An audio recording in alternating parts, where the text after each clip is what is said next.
আজকে জেলে পড়তেছে। এই যে আজকে সাংবাদিক, এই যে মানবাধিকার কর্মী, সাংস্কৃতিক কর্মী সবাই আজ জেলের ভিতরে।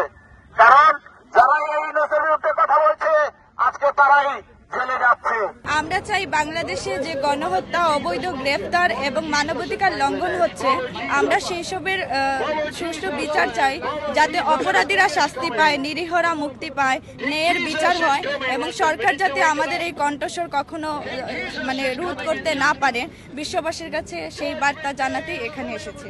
আজকে এখান থেকে আমরা বলতে চাই, এই মুহূর্তে এই রেজিম সরকারকে প্রত্যেক করে আমাদের বাংলাদেশ যেভাবে পরিচালিত হচ্ছিল, একটি মধ্যম আয়ের দেশ হিসেবে বাংলাদেশ পরিচিত হচ্ছিল, বিশ্বের বুকে মাথা উঁচু করে দাঁড়িয়েছিল, সেই পূর্বাবস্থায় ফিরে যাওয়ার জন্য আমরা আজকে এখানে দাঁড়িয়ে সবাই ঐক্যবদ্ধভাবে আমাদের সোনার বাংলাদেশকে আমরা আমাদের হৃদয়ে লালন করে আমরা বলতে চাই, এই মাটিতে দাঁড়িয়ে আমরা সবাই ঐক্যবদ্ধভাবে আমাদের সোনার বাংলাদেশকে আবারও বিনির্মাণ করার জন্য।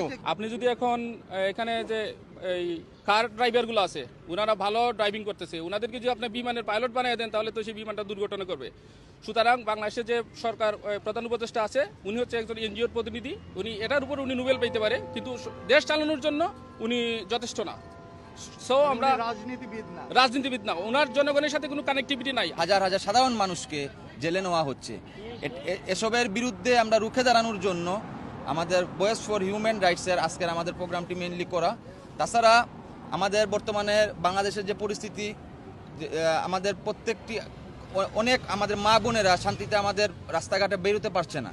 এসবের বিরুদ্ধে প্রতিবাদের জন্য আমাদের হিউম্যান রাইটস সবসময় প্রস্তুত রয়েছে। এমনকি এটা আমাদের শুধু যে বাংলাদেশের পক্ষে সেটা না, আমাদের সারা ওয়ার্ল্ড ওয়াইডের পক্ষে এটা আমরা কাজ করব। এমনকি প্রত্যেকটি নৈরাজ্যের বিরুদ্ধে রুখে দাঁড়ানোর জন্য ভয়েস ফর হিউম্যান রাইটস সবসময় দাঁত ভাঙ্গা জবাব দেবে। সাংবাদিকরাই বাংলাদেশের সবচেয়ে বেশি নির্যাতিত, নিপীড়িত। এখন পর্যন্ত 600-র কাছাকাছি সাংবাদিক জেলে আছে, কারাগারে আছে। সব কিছুর পর সাংবাদিকদের নির্বিচারে জেলে ঢুকানো হচ্ছে, হত্যা করা হচ্ছে। হিউম্যান রাইটসের পক্ষ থেকে আমরা এই তীব্র নিন্দা জানাচ্ছি যে তাদের যত দ্রুত সম্ভব নির্বাচনের মাধ্যমে একটা প্রতিষ্ঠিত সরকার তৈরি করা হোক। এই কোর্টের মধ্যে আমাদের সাবেক আইনমন্ত্রীকে শারীরিকভাবে হেনস্থার শিকার করা হয়েছে। এটার জন্য আমরা তীব্র নিন্দা এবং প্রতিবাদ জানাই। আমাদের দেশে যে কোনো আইন নাই, এটা আপনারাই দেখতে পারবেন যে এই পুলিশ হেফাজতে থাকা অবস্থায় কিভাবে মানুষ হত্যার শিকার হচ্ছে। আজকে বাংলাদেশে আমরা দেখতে পাচ্ছি কোথাও হচ্ছে ফেয়ার কোনো কিছু নেই, যেখানে মানুষ সুস্থতার কথাবার্তা বলতেছে, বা যারা গভর্নমেন্ট যারা অবৈধভাবে দখল করে বসে আছে রাষ্ট্রের মঞ্চে এবং যারা রাষ্ট্রের নেতৃত্ব দিতে চাচ্ছেন, তাদের কেউ ভুল ধরতে চাইলে অথবা তার নিজস্ব মতামত ব্যক্ত করতে গেলে তাকে পিটিয়ে মারা হচ্ছে। দেশের মধ্যে যে অরাজকতা সৃষ্টি হয়েছে, ধর্ষণ, হত্যা, খুন, গুম, এগুলো দিনের পর দিন বেড়েই চলেছে। হাজার হাজার মানুষের বাড়িঘর আগুন দিয়ে জ্বালিয়ে দেওয়া হয়েছে। আমরা চাই এই অবৈধ সরকার, আমরা আর চাই না, ওনাকে আর দেখতে চাই না। কারণ উনি যেসব প্রতিশ্রুতি দিয়ে ক্ষমতায় দখল করে বসে আছেন সেগুলো তিনি কিছুই করতে পারেননি। এজন্য আমরা ভয়েস ফর হিউম্যান রাইটসের পক্ষ থেকে এখানে আমাদের আশা।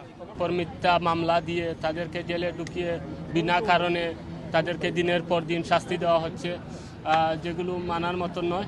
বর্তমানে মব জাস্টিসের মাধ্যমে বাংলাদেশের মধ্যে নিরীহ মানুষকে বেরহমভাবে হত্যা করা হচ্ছে। গত পরশুদিন সম্ভবত আমরা দেখতে পাচ্ছি গাজীপুরের একজন ইমাম সাহেব, ওনাকে মব জাস্টিসের মাধ্যমে হত্যা করা হয়েছে।